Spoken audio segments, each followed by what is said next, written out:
Magandang araw po mga ka-viewers at mga mahal kong manonood.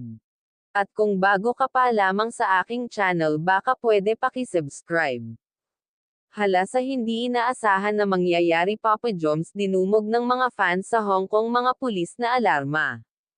Yan po ang video na pag-uusapan natin ngayon mga kakalingap.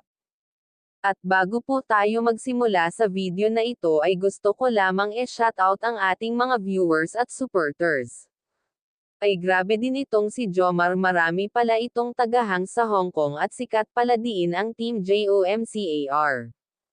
Will alam naman natin ang tambalan ng JOMCAR na mas lalong tumitindi sa ngayon. Kaya nga proud sa inyo ang buong Team Kalingap dahil gunalingan talaga ni Carla at gunampanan ang pagiging K-Angels na nagpaharak ng views ni Kuya Rab. Salamat Papa Joms sa pang-alalay kay Carla palagi, dahil dyan ay nakasuporta si Kuya Rab para makapagtapos ng kolehiyo si Carla. Basta mag-aral mabuti dahil sabi nga ni Kuya Rab, one Kalingap one pamilya, at dahil dito ay mas lalo pinagsisikapan ni Carla ang kanyang pag-aaral para sa kanyang mahal na pamilya.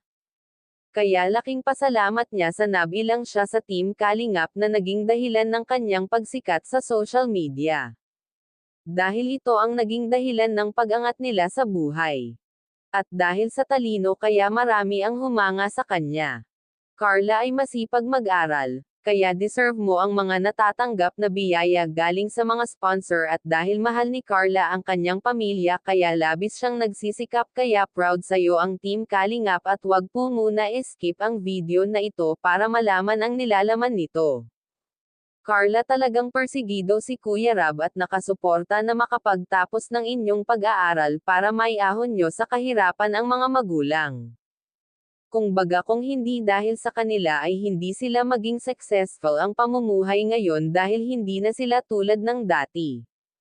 Dahil malaki na ang pinagbago nila ngayon, hindi tulad ng dati nakapos sila sa pamumuhay, kaya laking pasalamat niya sa bumubuo ng Team Kalingap dahil dito ay hindi na siya nahihirapan pa sa pagtitinda ng mga kakanin, at dahil marami ang nagmamahal at humahanga sa taglay niyang ganda. At wag nga po pala natin kalilimutan suportahan ang ama ng ating Kalingap na si Val Santos Matubang.